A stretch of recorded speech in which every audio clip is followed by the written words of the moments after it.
Hello and welcome to the 42 Rugby Show. We're going to reflect on a history-making weekend for Irish rugby. Ireland had their first ever win against the Springboks on South African soil, and the Ireland under-20s beat New Zealand for the first time ever in the World Rugby Under-20 Championship. We're delighted to be joined by Johne Murphy, formerly of Munster and Leicester, and we're going to reflect on the under-20s win. We're going to look at Ireland's tactics before they had that red card for CJ Stander, which we're obviously going to discuss. We'll talk about their tactics after that red card when they were playing with 14 men. We'll look at Jared Payne at fullback, and we'll look forward to next weekend's second test. Johnny, thanks a million for coming in. An amazing day for Irish rugby. First of all, that Irish under-20s win. Is that a big watershed moment, you think, for Irish rugby? Yeah, I think so. I think it gives, I suppose, every rugby team in Ireland a bit of confidence boost to do that on such a big stage. Those lads are going to get a massive boost for the rest of the tournament, and they feel that they probably can go on and win it. So, yeah, it's a great way. It was a great way to start, and yeah, I think you find that a lot of the guys would have been. I know it's a couple of hours before their own kick-off, but they would have been keeping an eye on it. So, you know, it just keeps it going the whole way up through the level. So it's great to see. It does lift the whole kind of nation. Nigel Carroll, the head coach, he often talks about, look, Ireland under-20s is a development tool. Obviously, they want to win that tournament, but do you see a lot of potential in some of those guys to push on into maybe senior international? Yeah, definitely. You know, I think there's certainly an improvement there. I suppose the more time they spend under Nigel, the more they've improved. You look at where they've come from the Six Nations. You know, first out against Wales, Grand Slam champions, beat them, then beat the reigning champions in New Zealand. So, you know, that's a massive improvement. And the more those guys, the more game time they get, the more exposure they get to the game at a higher level. You know, the kind of world is their oyster, really, because they'll improve by playing. So when they go back to their provinces, if they can get A games, you know, they can dip in and out of the first team, even training with the first team lads, they'll improve massively, and that's where their opportunity comes from. Really exciting, big game for them on Wednesday against Georgia. Let's look at Ireland's win in South Africa. An amazing win, one of the greatest ever, 26-20 in Cape Town, a sensational result. The big talking point and the thing that changed the whole game was that red card, CJ Stander. Yes or no, was it a red card? I'm unfortunately going to have to sit on the fence. It's one of those ones where he's given a yellow card. People are going to be talking about it anyway. People are going to say it should have been red. You know, as is, it's a red card. People are talking, oh, it probably should have been yellow. I know CJ very well. There was absolutely no malice in that. He's not a dirty player. It's one of those unfortunate incidents that he leaves his feet, he can't control himself in the area, and then the impact. It is a horrific impact. It's, you know, one of CJ's hardest point is hip bone, and it catches Pat Lambie on his chin, and that's probably the most unfortunate thing about it. If Pat Lambie had got up, shaken himself off, and it wasn't such a horrific bang, then, you know, it probably would have been a yellow card. So it's a very unfortunate incident for CJ. It was a big day for him. And I'm just gutted for him, because I know that there was no intention. He probably would have played with Pat Lambie at some stage, and they'd know. And, you know, straight away after the game, people were saying he went in to check on him, make sure he was okay. So look, it's just one of those unfortunate incidents that happened. But either way, yellow or red, people are going to be talking about it anyway. But I think it was the blow that, and they're just at the moment with everything that's going on in the game, they're very much looking at incidents like this from a safety perspective, and that's probably what controls the decision at the end of the day. So yeah, it's an unfortunate incident, but you see the collision, and I thought maybe common sense might have prevailed when the referee asked, oh, can I look at that in real time, because they were doing a lot of slow-mos, and that makes it a lot worse. But when he asked to see it in real time, I was thinking, okay, maybe it is a yellow, and that's gonna and common sense will prevail. But yeah, look, I would be leaning on kind of more the yellow side than red, but I'd be a bit biased the fact that I'd know CJ. So yeah, it did look bad though, even in real time. Obviously no malice. I think he went straight into Lambie, as you said afterwards. They're good mates. They played under 20s together actually. But you got to control your body. You know, yeah. As you say, the hip into the face. It doesn't generally happen when someone's trying to block down a kick. Yeah. No matter what you say, look, he's just trying to block the kick. Lambie's he actually put boot to ball before CJ left the ground. So I just think it was a little bit reckless. For me, it was probably a yellow card. And as you say, I think it was a little bit based on that outcome of Lambie being stranded on the ground. But look, as it turned out, Ireland actually rallied. It turned into this sensational 14/13-man performance at some stages. But one of the things we want to talk about is before the red card, because it was a really positive start from Ireland. They were 10-3 up after 19 minutes, like really strong start. And some of the play was actually very positive. Did you find that Ireland approached those opening minutes with maybe more confidence than you expected? Yeah, I think so. I think the very first play, you see they hit the wide channel straight away.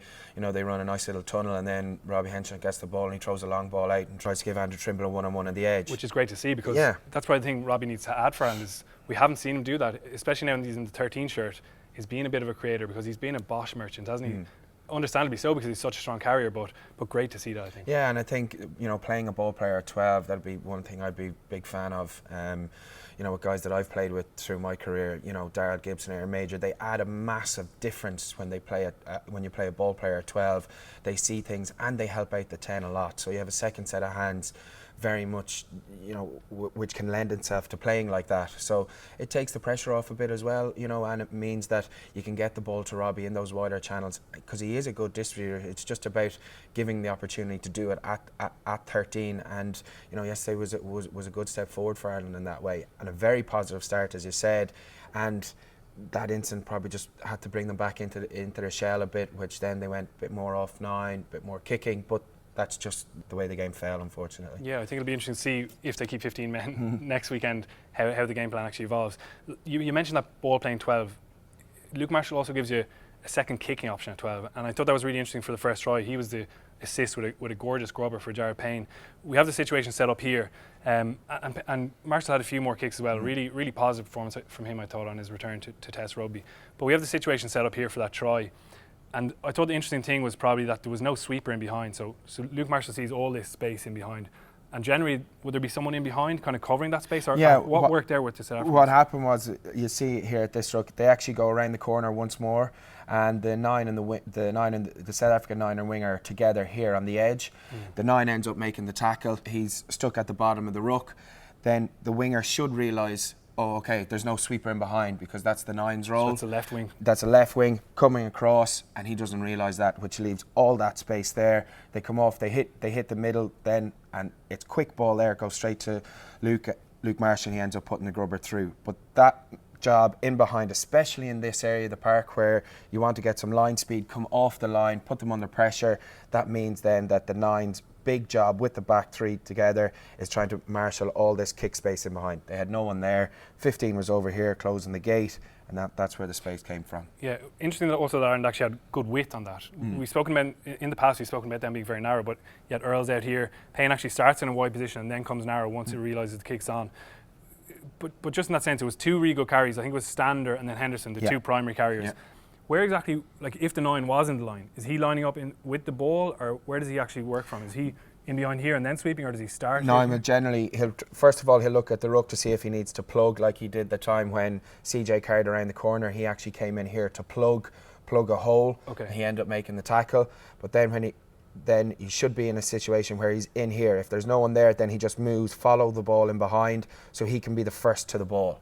Because you'd be hoping what happened, and actually happened when Robbie came through, he got blocked, which then would give him enough time to gather that ball. And you see what happens when in the second half, when Jackson makes that fabulous break and he chips the ball over, the 9 is in his sweeper role, and he actually ends up covering the kick. Okay. And that's the difference in a try and no try, because he's covering all that space in behind. Okay, is that a breakdown in communication? Is that maybe a lack of familiarity between Mvovo and de Klerk? Yeah, I'd probably say so. And then it's just a lack of recognition. I suppose you're in your 22 and it can get a small bit panicky with the noise, everything with the crowd. So you just need to have that clear communication. And then if by chance that communication hasn't filtered in, you need to get your eyes up and recognise, oh, I'm needed, I have to get across there. Okay, how does it work from Ireland's point of view? Because is it just on Marshall to see that space, or does it come from Payne? Does it come from Earls? How does the backline actually function? Are you always scanning for that space? You would generally always be scanning for that space. It would be something that they probably would have spoken about. I think during the week they definitely looked at their kicking game. The grubbers were something that they used. Even you see Keith Earls they had an advantage. He got a one-on-one and it got blocked down. But even from the first 2 or 3 minutes, you saw that was something that they recognised. They pinged the corners quite well. So it was obviously in their mind. I think you'll find that probably that's a case with Luke Marshall at 12.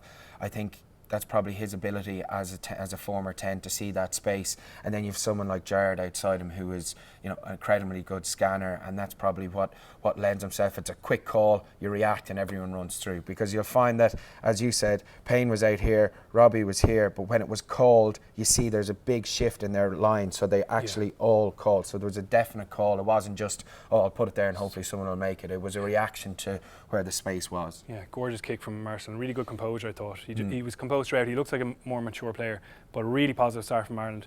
Then everything changed with the red card, and I thought they really looked rattled at that. There was a mistake after mistake. Obviously gave up the try, gave up a penalty. There was a scrum penalty in midfield. There was a knock on by Murphy. It does affect you, doesn't it? Yeah, I think and that was when I was watching, I was going, oh, okay, they're rattled here. And they scored a try, came back up. Jackson kicked the ball dead straight away out that. Then there was a scrum back in the middle of the pitch, penalty. And then you're going, right, those 2 or 3 minutes are where the game was won and lost. They rallied.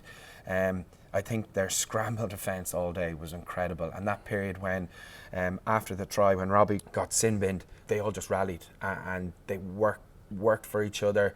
For that 10-minute period, not a lot of people know, but you're down to 13 men. If you commit 2 people to any ruck, you only have 11 players on your feet. You're going to be struggling there massively. And to lose 2 key defensive players, you know, CJ's your 6, he marshals your blind side, and then you've got Robbie, who's your 13, who's your main defensive player in the backs. He's a main organiser. To lose CJ for 60 minutes and to lose Robbie for that 10-minute period where you're down to 13 men, but 2 defensive organisers gone, was incredible to see, and their work rate for that 10-minute period was what won them the game. Yeah, that defence was sensational. We saw Paddy Jackson just before half time. He hit Khaleesi, I think it was Vermeulen, on the left touchline and pushed them into touch when it looked like a certain try for South Africa, and that probably would have been the game almost there. He really scrambled well. 13 tackles, Luke Marshall 13 tackles. They were second in the tackling charts. Really good performance from those midfielders. Yeah, and you know, I think that was something that I kind of went, you know, it's a small 10-12, you know, it's not what we've been used to with, you know, Johnny and Robbie there during the Six Nations. It's probably an area that South Africa went, okay, we're bigger men, we're going to target this area. The 2 lads really stood up, and I think the scramble D for the last 2 minutes in the first half, and then the last minute, Jackson was a part of all that. You know, he pushed those 2 guys out into touch in the last minute of the first half, and then in the last play of the game, he's a third man to Trimble and to Payne, who are there, and then he's the last bit of effort that puts them into touch. And I think that is something that probably goes unnoticed, but I think I certainly noticed it was that scramble D from him, and he's a small guy, but he was really putting himself about and making all his tackles. I think that was incredible to see. Yeah, we have some stats here: 147 tackles, 34 kicks. We might talk about the kicks a little bit in a moment, but just to say on that defence, Andy Farrell's come in. He's clearly made a big impact. The players rave about him, Faz as they call him, and they love talking about him in the gym for some reason. He must be pretty strong. But he has made an impact. The mindset was just so aggressive, I thought, especially at 14 men. It was almost like they enjoyed it, the challenge. Let's actually go and do this. And I thought, because Farrell has spoken about, I'm going to build on Les Kiss's strength, the choke tackle was even more effective. And now you've got guys getting in there and stripping the ball away and taking that chance, not just to get a scrum turnover, but actually play away from it a little bit. What were the elements maybe that you saw? Because South Africa tried to play wide, and it looked like they were making gains, but maybe they didn't get the results from it. I think you in that last 6-7 minutes of the first half, you'll see a lot, especially in the first 2-3 phases of what Andy Farrell's trying to bring in. You find that there was a scrum over here, just on the 10-metre line or line out. They went to width, but Ireland had brought such line speed in the middle of the park, 5, 6, 7 steps, that the Springboks had to go deep. Then they ended up with a ruck on the 10. No gain line made whatsoever. Next one came around the corner into the middle of the park. Actually, gain line win for Ireland. They got up, they got off the line. And then unfortunately, they were down to 13 men, so it just became a numbers issue then. They went wide again, but the scramble D that we've spoken about got them out of danger. And then like that, the choke tackle came in and Henderson ripped the ball out of his opposite number, turn, and they managed to clear their lines. Same thing happened in the second half. Rory Best, he had 2 turnovers in the space of 2 minutes. One maybe a bit dodgy, and then one about 90 seconds later, choke tackle opportunity, strip the ball straight away, Payne clears the lines down the pitch. And I think that's a big thing that probably Andy Farrell has brought in. It's those first, and if you watch, you know, Saracens play very similar to what he started that defence with them, and he started that wolf pack mentality, and I think you'll see that Ireland will keep building on that. So they'll build on the first 5, 6, 7 steps off the line in the middle of the park. Then you'll see them, they're a bit softer on the edge, but they'll have made their gain line by getting so high up the field in the defensive line, so they can taper on the edge. And I think that's something that he's just building all the time. And obviously not being happy with a choke, so not being happy with creating the maul and then lying there, but actually opportunities to, when you have someone, there's 2 or 3 in there, actually try and take the ball and move it off, which they did yesterday at 2-3 really important times. Yeah. And I think the Henderson and especially the Rory Best one in the second half, South Africa had their tails in the air there. They were starting to really kind of play a bit, 3, 4, 5 phases, and then 2 turnovers, and that kills the attack. Yeah, really interesting to see how that develops with 15 players on the pitch, especially that structure. Because it did look, that's a fascinating point, because it did look at times, wow, they're making gains in the outside channels, but as you say there, that makes perfect sense. You're actually winning the space before the tackle out there, and it's not much ground. Really interesting start for Andy Farrell. So Ireland had those 34 kicks, and probably a huge majority of them came in the second half or after they were down to 14 men, which does make sense. You don't want to be messing around in your 22. A lot of box kicking, we'll come back to that because people were raging about that, I think. The key stat, I think, is 1 minute 12 seconds South African possession in the Ireland 22 in the second half, which is quite remarkable considering they had that advantage of an extra man. Ireland kicked the ball really well, and they kind of kept South Africa out of dangerous areas where those big carriers can get on the ball. The box kicks were key, but the grubber kicking that you mentioned earlier on was really impressive. 4 grubber kicks, all of them really accurate down those 15-metre kind of tram lines. And we have a scenario set up here. It's in the second half, ends with Villy Leroux dropping the ball into touch. I thought he had a really bad game, actually. He was one of their leaders who let them down. But the ball gets to Henshaw here. What's the scenario in the defence? What are Ireland actually trying to manipulate with these grubber kicks? I think the big thing is that you're actually kicking off second set of hands, so you're kicking off Robbie, you're not kicking off first set, you're not kicking off Jackson, because by doing that, so the ball, when it moves from Jackson to Henshaw here, that means the winger has to come up because the line is here, so you have to defend. You have to try and defend a 2-on-2, which then creates the space down here, and the 15 has to close the gate in here. But as you say, he didn't have a fantastic game, so you're putting him under pressure all the time. A good, accurate kick into the 15, he has no space to clear out anyway, so even if he does take it up, it's such a tight angle, you're going to get the ball back inside your half. But I think that's the big thing, moving the point to the second set of hands, so the winger comes up and creates the space. Then, as you say, a real grubber kick, hard to take, and then even if he does take it, he has a tough touch finder, but as he did, he ended up knocking it on, ball and touch, Ireland ball in the 22, which is a massive gain from this area of the park, and lifts the forwards. Remember, the forwards they're scrumming with a winger at 6 for pretty well. He did, to be fair, he did pretty well. But what a boost that gives the front row, who are working as hard as they can. They get up off the scrum, and then they're running to a line out. They're running to a line out, their own line out in the 22, which just lifts the whole team. It was a really, I think it was something that they definitely looked at, because it wasn't by chance that those 4 or 5 are used. They were very accurate. It was something they've obviously practiced, and it just gives your forward pack in that situation. You're one man down for 60 minutes to get up out of a scrum at that stage of the game and run to your own line out in the 22 is a huge boost for the team. For that 15, like is that the hardest part of being a fullback, all that backfield? Because Ireland, they have a strong understanding of the backfield, especially under Joe Schmidt. I think people talk about playing to space, but sometimes the space is with your boot, and they do it quite well, I think. Is it very difficult to marshal all that space, and how important is that relationship there? It's massive, because I think for me the back three all comes about by having, you'd like them all to be tied by a massive elastic band, so you're all dragged, so you work in tandem like this, you work in your pendulum and you keep moving. But if someone doesn't move, so for instance, if they move this and 15 moves over here, and you have a ruck here, all this space is here if the blindside winger doesn't cover you.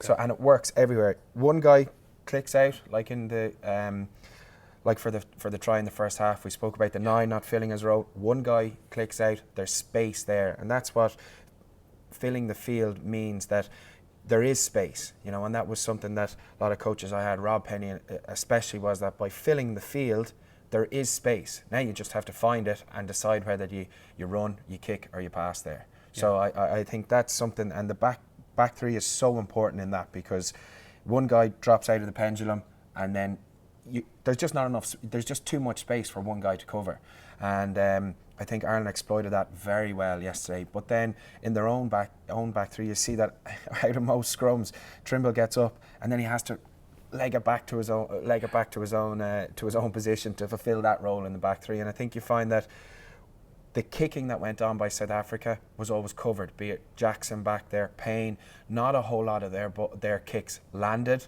or went to space. They always found an Irish man, so they definitely won that kick battle. And those kick battles, I know people are saying, oh, it's not fantastic, and it's not the way, but in a game like that, it is. It's a pressure game. You're one man down.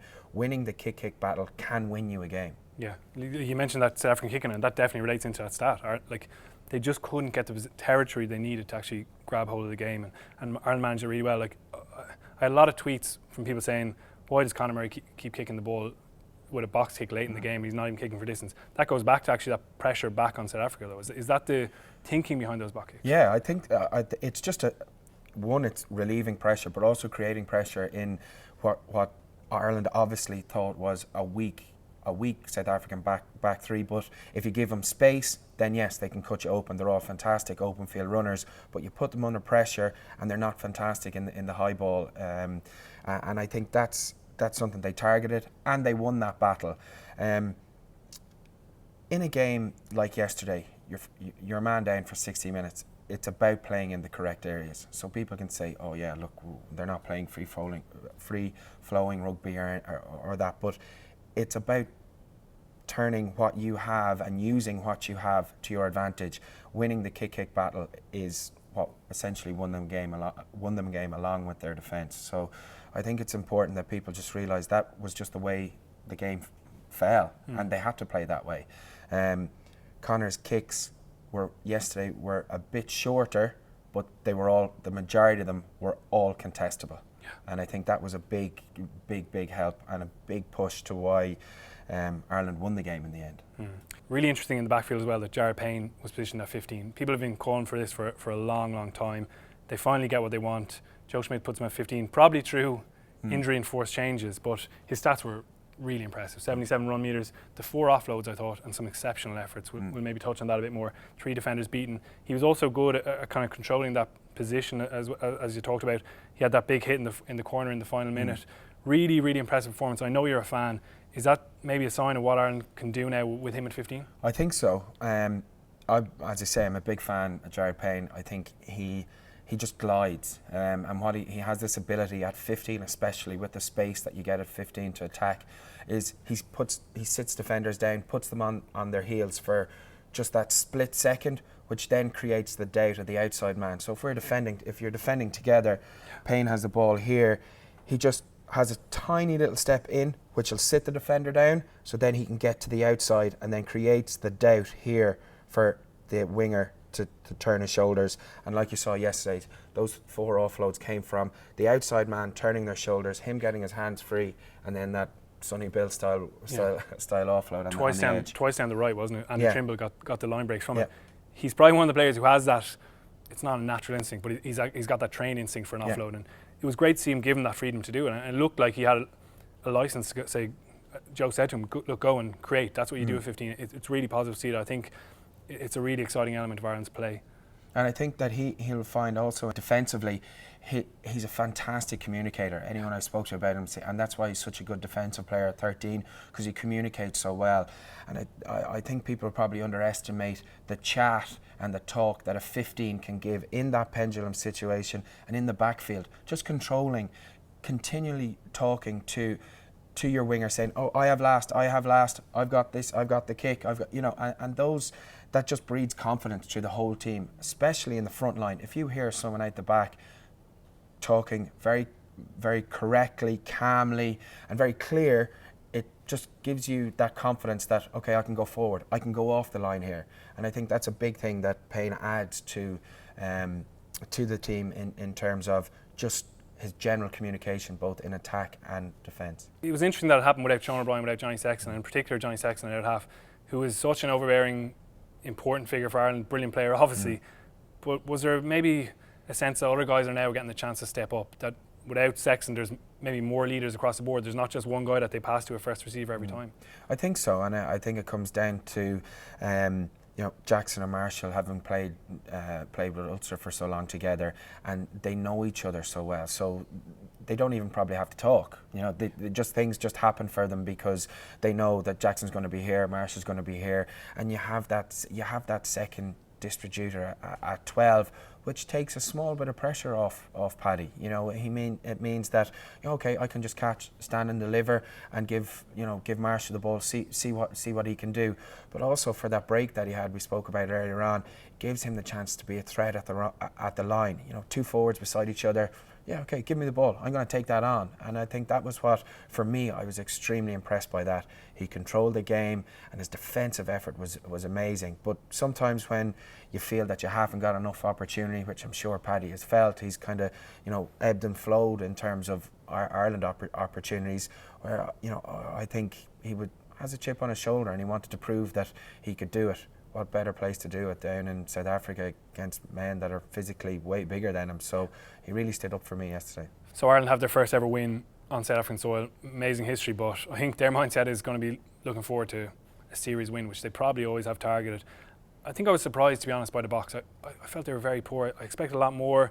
Alistair could see over in South Africa is already under pressure. Now people are asking questions saying nothing's changed. The game plan, it was hard to say exactly what they're trying to do. They didn't really cut Ireland apart too much.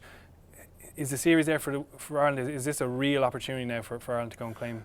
There is a big opportunity here for Ireland, and I think it's great for them that they got them first up and that they've got that first win under the belt. I think that's such a confidence booster. If Ireland can use that to their advantage this weekend, they have another fantastic opportunity. Yeah, Johnny, thanks a million for joining us. Really appreciate your insight, and thanks everyone at home for watching. History beckons for Ireland in Joburg next weekend.